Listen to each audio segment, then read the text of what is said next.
What up? T-Bob here. And Jake as well. And look at you. You done stumbled upon little OTB Saints, where we bring you all the latest black and gold coverage. Who are the Saints going to draft? Who's going to be their quarterback? What does the salary cap look like? All that information and more. Hope you enjoy it. Like, subscribe. Nick, what's up, brother? What's going on, man? Hey, what's going on, guys? Nothing. Nothing, man. Just easy breezy, you know what I'm saying? Nick Underhill at Nick_Underhill on Twitter. neworleans.football is the website. Again, no better way to set up a conversation about the bumbling train wreck that are the 4 loss in a row New Orleans Saints. Nick, so I know, I know the Saints pride themselves on being a not a reactive organization. My old man had Loomis on the radio yesterday, right? And hit him with all the numbers that show how bad Dennis Allen's results have been. But yeah, Loomis basically said, yes, we understand the results, but you got to look beyond the results, which creates the results. And look, so I think I said earlier, I'd put it like 90% Allen finishes out the season. Is there a world where things get bad enough that even the hesitant Saints could be like it's reached a point of being untenable?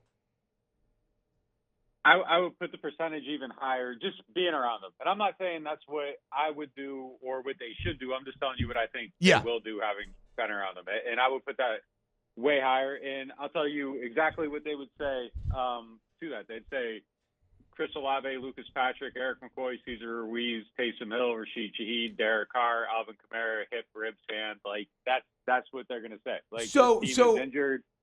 And it's like, and I understand that in terms of explaining this year. You got some bad luck with a brittle roster. And if I'm Dennis Allen, I'm probably angry because I feel like the front office has screwed up plenty that helped to get us here, right? But that doesn't explain all the career numbers. It doesn't explain the fact that you're one of 13 teams in the out since Allen took over with a positive point differential, but you're the only one that hasn't made the playoffs. It's is that to say that they would bring him back for another year, you're saying? I think it's possible. I think it's definitely possible. I'm just telling you what I've been around them for a while. I think I know how they think. I definitely think it's possible, and they tell you to throw out the Raiders numbers and just look at the Saints ones. The career numbers. What is it, 26 and 50 or whatever? They tell you just to look at the Saints numbers. And I'm just telling you how I think they think. That's what I think they tell you on it. I don't want to come off like the defender or anything like that. I just like if we're sitting there end of the season and you say predict what Mickey Loomis is going to say at that season-ending press conference. I think those are the things that they would say, and they would say, well, look, when we were healthy, weeks 1 and 2, that's what it can be. Yeah, but those teams are bad. It seems like bad. Yeah. The Saints record's 18 and 20. It's not going to be a dialogue, right? Loomis will sit there and say this stuff his gum, but his Saints record's 18 and 22. I know. It's not like that's like spectacular or good or average. Oh, wait, so Nick, in my mind, I always felt that this was, and if you don't want to fire midseason, I agree. Like, what does a midseason firing do in the NFL, right? Like, I don't know. I mean, maybe like the blood satiates the bloodlust of the fans, but like it doesn't really make a functional difference. I mean, maybe it does if you could explain to me in terms of timing or whatever. But like, I don't care if he's fired during the league. But like, I don't care about the injuries. It's just playoffs or bust. You make the playoffs, okay, I can accept another year. You don't, I can't. And so is it not? And so it's not that black and white in the decision maker's eyes. No, it's look, I think what's probably more likely to happen is that Alvin Kamara gets a 2-year extension and they keep this rolling. I think that's probably what's more likely than him getting fired. I think they try to go another year with it. I really do. Things could obviously get bad enough, but if they lose Thursday night, I don't think they're gonna really count that again. That's almost like the COVID game at that point. I don't think they hold that against them. I think Rashid Shaheed's probably gonna miss 3-4 weeks. Tight. I think I just think they're in a really banged up spot, and I think that's what they're gonna look at. I just think that's how Mickey thinks. And listening. Look, I kind of was leaning the other way until I heard him talking to Bobby last night, and he starts talking about again the same things we were hearing last year about. Well, you got to look at the reasons why, and I think okay, what are the reasons why? And I think they're going to look at the strength and conditioning staff. I think they're going to blame them for some of this. I think they're going to make changes there. They're probably going to try to build up. Like all of a sudden, I just started thinking, like, man, it doesn't matter. Like they've already decided. And I could be misreading that, but I've heard him say them things before, and then it led to what happened last year, him coming back. So I think they're looking at it like, well, this stuff is it's unreasonable to think about it. And when he said good organizations look at the reason why and they try to figure out the reasons not for winning, and sometimes it's the head coach, but a lot of times it's not.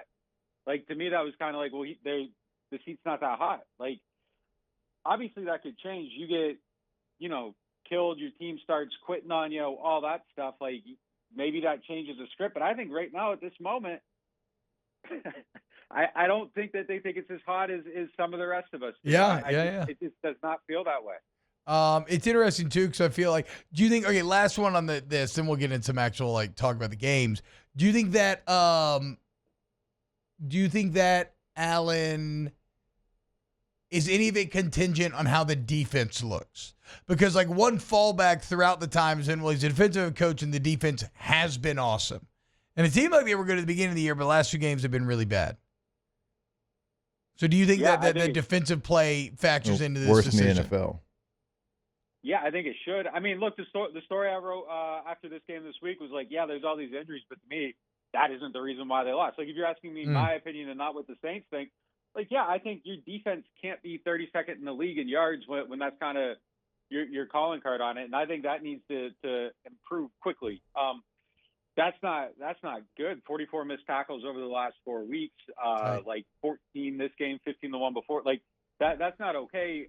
I actually do think that they'll probably find a way to kind of clean some of that stuff up. I think a huge issue though with the defense, and it's just kind of like all the what's the phrase the chickens are coming home to roost or whatever. Like, yeah, I think all the bad drafting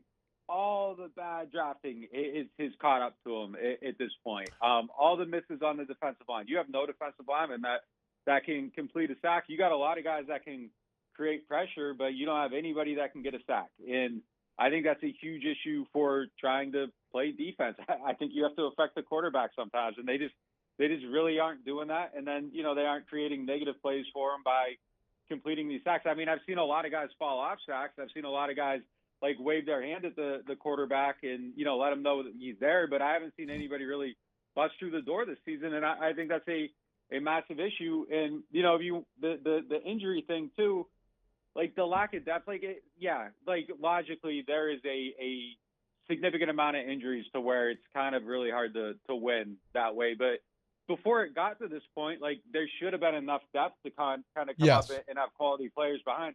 But this, like, okay, we're going to handpick who we're drafting and we're going to trade our picks and go get them over and over and over.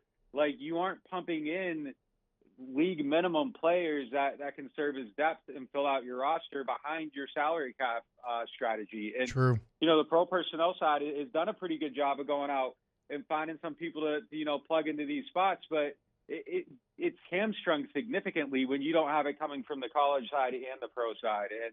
And I just think those are huge issues that have kind of led to this point to where they're at. So I think it's just kind of like I don't think it's just one thing. I think it's kind of organizationally, like there's just a lot of things that have kind of like rested now at this point that they're in this. And I think there's a lot of stuff that needs to get better and change. I don't think it's just one thing. I think it's a lot of stuff, and I think there's a lot of issues here, and I think it's going to be hard to dig out of it, to be honest. Do you think that it's kind of funny, right? Mickey Loomis says, look at the reasons beyond the results. And wouldn't those reasons just be him looking in a mirror in a lot of ways? And if he believes that, like, do you think he gives Dennis Allen more leeway because he realizes that he and the front office are culpable in a lot of those failures? I mean, I think that you have to be honest about like where some of the issues lie, but like it's definitely the 3 misses. Like the biggest issues I think with the team right now are Marcus Davenport, Peyton Turner, and Foskey. Like those 3 misses right there, you don't have anything on your defensive line. You went and tried to get Chase Young.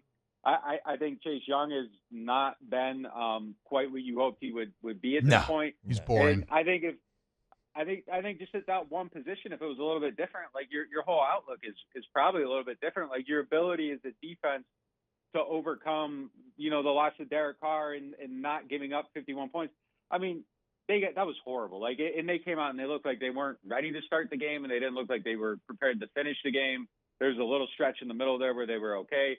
I would say Kansas City, they came out and they didn't look prepared to start that game either. So it's beyond just like not having some players. Like I think they just had two bad games, like for sure on defense where they could have been, just a little bit, more prepared to start. But like I think just that one spot though, if you have quality defensive ends who can get a sack and you've invested 3 first-round picks and a high second, if you count 2 on Davenport, like you should be able to affect the passer more than you have. And now when you're starting Spencer Rattler, like you should have better ability to keep points off the board with better players, and they don't have that. So it's just kind of coming from both sides. Like the way they did some stuff worked for a while, but I think this like rash and misses high in the draft, especially recently, it's caused big issues. And another one, Trevor Penning, like you got a high draft pick there. I don't know how you want to do the math on how they traded up in that draft. They got him and Olave and traded up, but however you want to do it, like they invested significant resources there, and he's not a stalwart for that line. Like he's a service. He's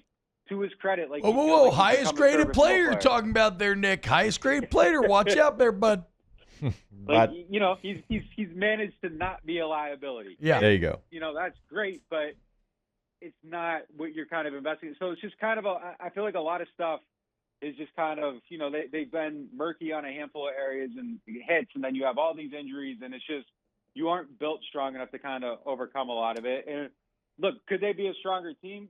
Yeah, they could have went more all in on this season, pushed their cap even further, did the Alvin thing early, used it to build out their depth, been better prepared for all this stuff. I think they kind of took an angle here where they thought they could be competitive and bet on, having enough health and depth to kind of make it through. And it's been worst case scenario. So, the other way out of this was to buy your way out of it. And I'm kind of glad they didn't, because I don't think it would have been worth it. And I want to see them, get to a better place. And you look at the cap next year and there's 5 moves they make to get 10 million under. It's not, extremely hard math to do.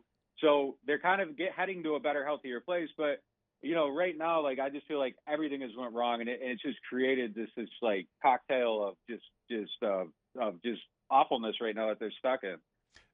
Nick, given your intimate knowledge of the Saints thinking, how badly do they want Thursday?